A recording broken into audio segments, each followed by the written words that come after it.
রান্না শেষ করে আমি গেলাম কলতলায় স্নান করতে। বুঝতে পারলাম ওই তো বড় ভাসুর টিনের ফুটো দিয়ে উকি দিচ্ছে। কাল সারাদিনও তো পাইনি, রাতে তুমিও ক্লান্ত ছিলে। যা করার তাড়াতাড়ি কর, নইলে ঝামেলা হবে।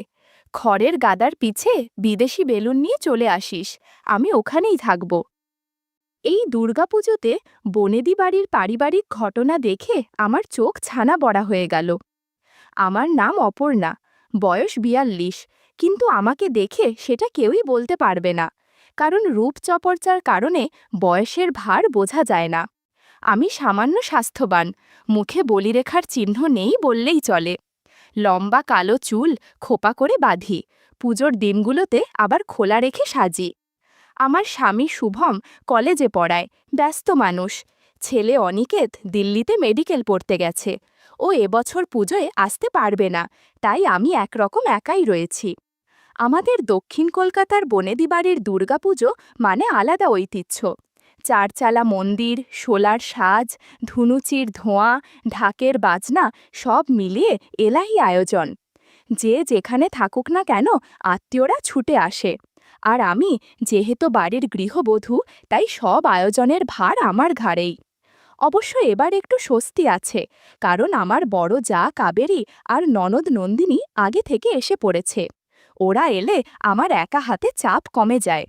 কাবেরীদির বয়স আমার চেয়ে ৩ বছরের বড়, কিন্তু তাকে দেখে বোঝা যায় না। ফর্সা, সামান্য উঁচু লম্বা, সবসময় লাল পাড় শাড়ি বা সাদা সুতির শাড়ি পরে ঘুরে বেড়ায়। ওর চোখ দুটো যেন সবসময় কারো দিকে খুঁজে বেড়ায়, অপলক, তীক্ষ্ণ।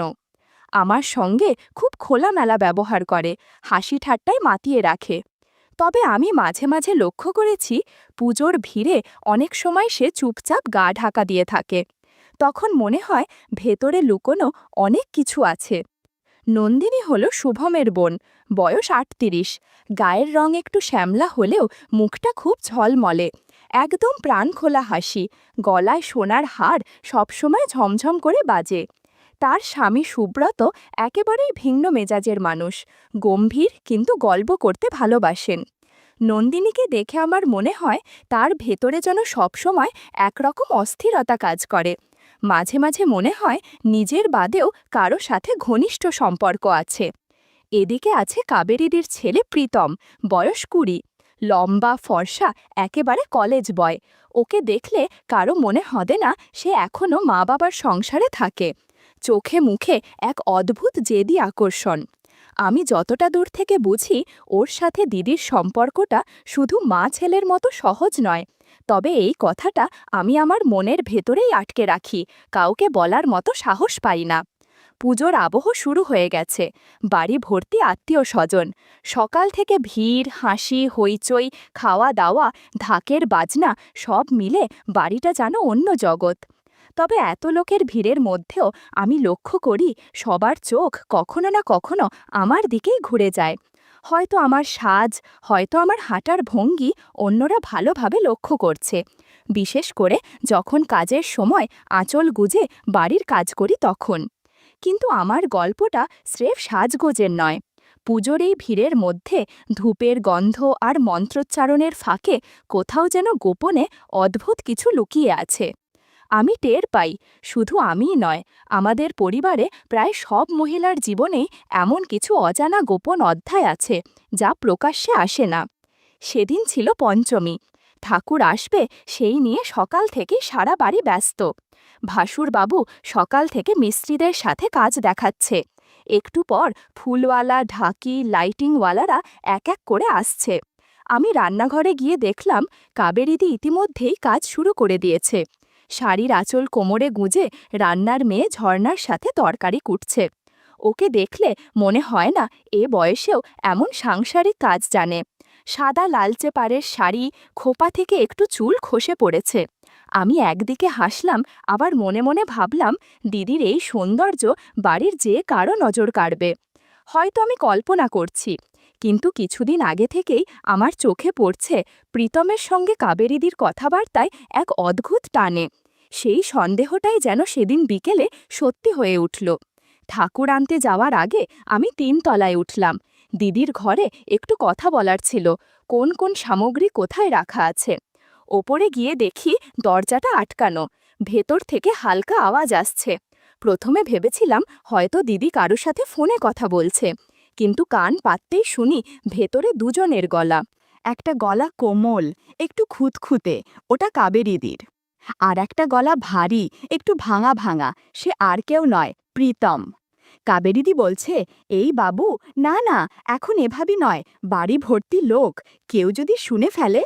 প্রীতম চাপা গলায় হাসছে, আরে মা, একটুখানি, কাল সারাদিনও তো পাইনি, রাতে তুমিও ক্লান্ত ছিলে। দিদির গলায় বিরক্তি মেশানো আদর, তুই যে কি করিস, না বলতে গেলেও পারি না, যা করার তাড়াতাড়ি কর, নইলে ঝামেলা হবে। বন্ধুরা, ইউটিউবের কড়া নিয়মের কারণে এসব ঘটনা সরাসরি বলা যাচ্ছে না। তোমরা কমেন্টে দেয়া লিংক থেকে আমার ওয়েবসাইট ভিজিট করো, সেখানে একদম মনের মতো গল্প দেয়া আছে, যেগুলো ইউটিউবে পাওয়া যায় না। আমার কানে যেন বাজ পড়ল।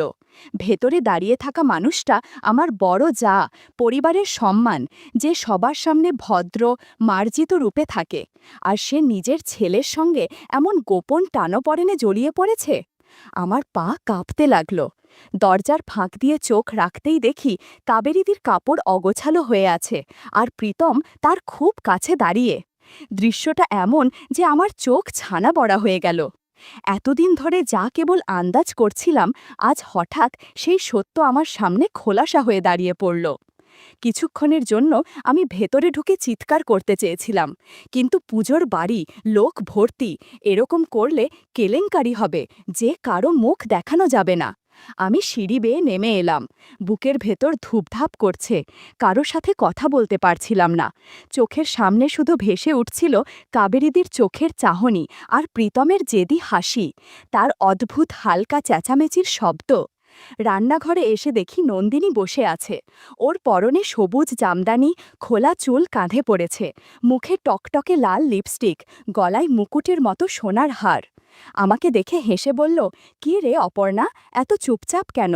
পুজোর বাড়ি, অথচ তোকে খুব অস্থির লাগছে। আমি মুখে হাসি ফুটিয়ে বললাম, না কিছু না, এত কাজ, তাই গরমে মাথা ধরেছে। কিন্তু নন্দিনীর চোখ দুটো যেন আমাকে ভেদ করে দেখছিল। ওর হাসিতে এমন কিছু লুকোনো ইঙ্গিত ছিল, যেটা বুঝতে আমার বেশি সময় লাগেনি। মনে হলো শুধু কাবেরীদি নয়, নন্দিনীরও ভেতরে অন্য কোনো কাহিনী চাপা পড়ে আছে। পঞ্চমীর রাতটায় যেন আমি একেবারেই শান্তি পেলাম না। প্যান্ডেলে ঠাকুর বসেছে, আলো জ্বলে উঠেছে, ঢাকের বাজনা কানে ঢুকছে, অথচ আমার বুকের ভেতর ধপাধপ করছে। মাথায় বারবার বাজছে কাবেরীদি আর প্রীতমের গলা। এমনটা কিভাবে সম্ভব? দিনের বেলায় সবার সামনে পরিপূর্ণ ভদ্র মহিলা, গৃহস্থ বাড়ির কর্ত্রী, অথচ দরজা বন্ধ করলেই একেবারে অন্য মানুষ। সকালে ঘুম ভাঙতেই দেখি বারান্দায় দাঁড়িয়ে কাবেরীদি কফি খাচ্ছে। হাওয়ায় ওর চুল এলোমেলো, সাদা কটন শাড়ি আর টাইট ব্লাউজ পরেছে, যেটার হুক নড়বড়ে হয়ে আছে। আমি সাহস করে এগিয়ে গেলাম, বললাম, দিদি, এত সকালে দাঁড়িয়ে কি ভাবছ? কাবেরীদি মুচকি হেসে বলল, ভাবছি পুজোর দিনগুলো কেমন যেন অন্য রকম। বাইরে সবাই আনন্দে, ভেতরে যেন কেউ কেউ খুঁজে বেড়ায় নিজের মতো করে বাঁচার জায়গা। ওর চোখ দুটোতে তখন এক অদ্ভুত ঝিলিক, মনে হচ্ছিল যেন আমাকে ইশারা করে বলছে, তুই তো কাল শুনেছিস। আমি ঘাড় নামিয়ে বললাম, হ্যাঁ ঠিকই বলছো, বাইরে যা দেখি ভেতরে সবসময় সেটা থাকে না।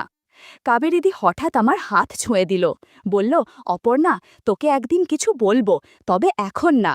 আমি চুপ করে গেলাম, কিন্তু বুকের ভেতর অস্থিরতা বেড়ে গেল।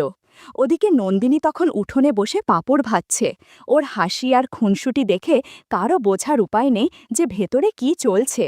আমি লক্ষ্য করলাম সুব্রতর সাথে কথায় কথায় ও বারবার চোখ নামিয়ে ফেলছে, যেন কোনো না বলা কথা আছে। দুপুরে ভাসুরবাবুর সাথে আমার দেখা হলো। আমার মনে হচ্ছিল তিনি সব জানেন।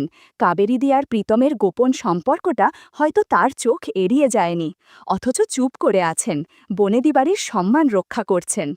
সন্ধেবেলায় আমি আবার ৩ তলায় উঠলাম। ইচ্ছে করছিল কাবেরীদির সাথে একেবারে খোলাখুলি কথা বলতে। দরজায় দাঁড়াতেই দেখি দিদি আয়নার সামনে বসে সেজে উঠছে। পরনে রক্তলাল শাড়ি, গলায় সোনার মালা, ঠোঁটে টকটকে লিপস্টিক। ওকে দেখে আমার চোখ আটকে গেল। আমি ধীরে বললাম, দিদি, তোমাকে একটা কথা জিজ্ঞেস করব? কাবেরীদি আয়না থেকে চোখ না সরিয়েই হেসে বলল, জিজ্ঞেস কর। আমি কাপা গলায় বললাম, তুমু আর প্রীতম, মানে তোমাদের মধ্যে যা চলছে সেটা কি ঠিক? ও হঠাৎ থেমে গেল, তারপর আমার দিকে ঘুরে তাকালো। চোখ দুটোতে একেবারে শীতল অথচ টান টান দৃষ্টি।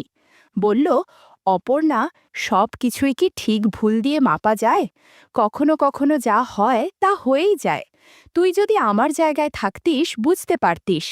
আমার বুক কেঁপে উঠল। আমি একটুও প্রত্যাশা করিনি যে দিদি এত সহজে স্বীকার করবে। ঠিক তখনই নিচ থেকে নন্দিনীর ডাক এলো, অপর্ণা, কোথায় গেলি? আর কতক্ষণ লাগবে? আমি তড়িঘড়ি করে বললাম, আসছি রে। আঁচলটা কোমরে গুজে নেমে গেলাম নিচে। রান্নাঘরে ঢুকতেই দেখি নন্দিনী হাঁড়ি চাপিয়েছে, একদিকে ভাত বসাচ্ছে, অন্যদিকে কাজের বউ ঝর্ণা ঝোলের মশলা বাটছে।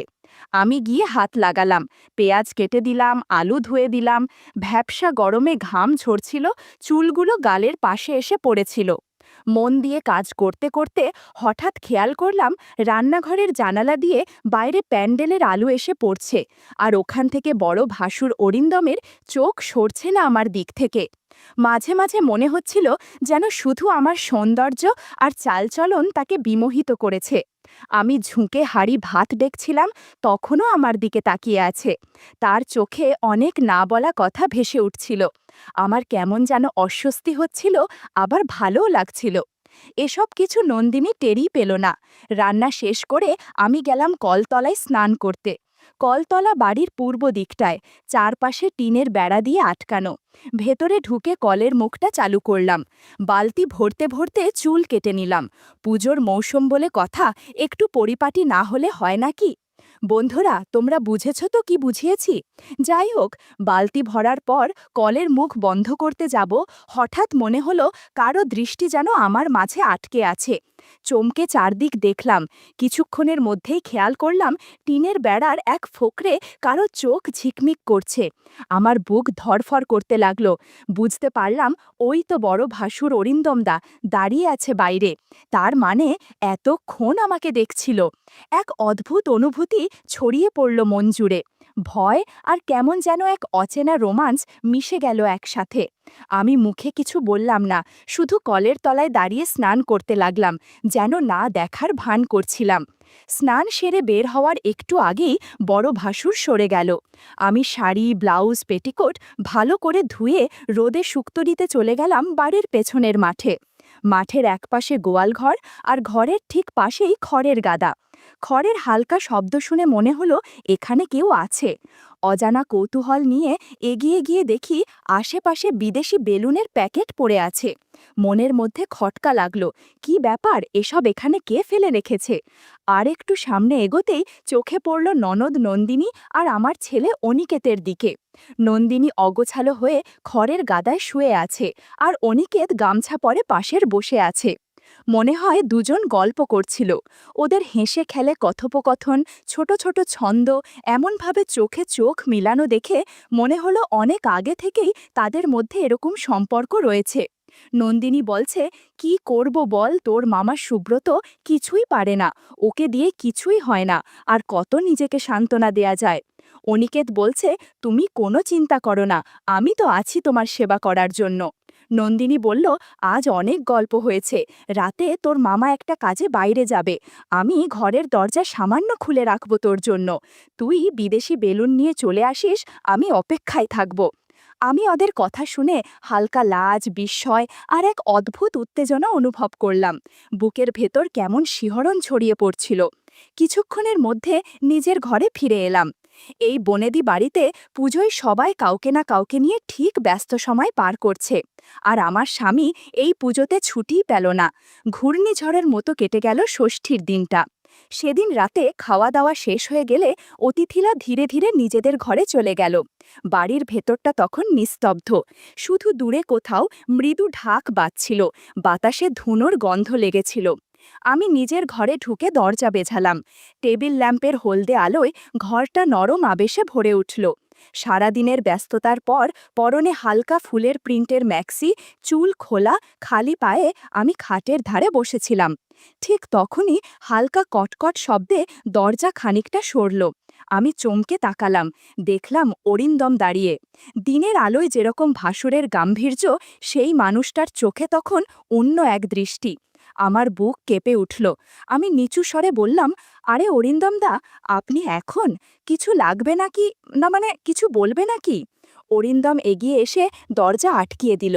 মৃদু স্বরে ফিসফিস করে বলল, আমি জানি তোমার বর এই পুজোতে আসতে পারবে না, আর স্বামী ছাড়া পুজোর আসল আনন্দ উপভোগ করা যায় না।